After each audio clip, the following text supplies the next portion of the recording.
15-20 minute হয়ে গেল already. আমার ট্রেনের নাকি ইঞ্জিন খুলে নিয়ে গেছে আর একটা ট্রেন নিয়ে আসার জন্য। ছোট বাচ্চা নিয়ে তো ভোগান্তির মধ্যে পড়া লাগছে। যাবত ওয়েট করতেছি, খুব অশান্তির মধ্যে আছে ভাই।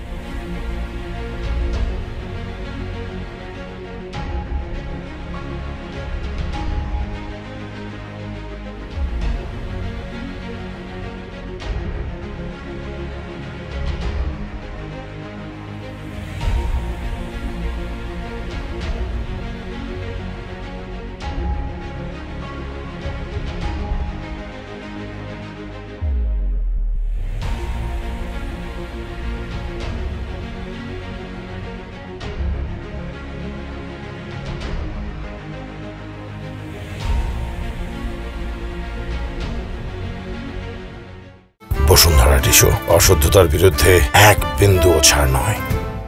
সামনে এলেঙ্গা, এখান থেকে আধা ঘন্টা লাগবে না যে একটা ইঞ্জিনের সমস্যা হয়েছে এটা সলভ করতে, অথচ 2.5 ঘন্টা এখন পর্যন্ত আমরা এখানে এই গরমের মধ্যে অসুস্থ রুগী আছে, বাচ্চারা আছে, আমরা ভোগ করতেছি। আমি এখন অসুস্থ, যাই হোক, কিন্তু এই যে 2.5 ঘন্টা এখনও কতক্ষণ লাগবে ওই ট্রেনটা আসতে বা প্রবলেম সলভ করতে, সেটা কিন্তু আমরা এখনও বলতে পারতেছি না। 15-20 মিনিট হয়ে গেল অলরেডি। আমার ট্রেনের নাকি ইঞ্জিন খুলে নিয়ে গেছে আর একটা ট্রেন নিয়ে আসার জন্য। ছোট বাচ্চা নিয়ে তো ভোগান্তির মধ্যে পড়া লাগছে।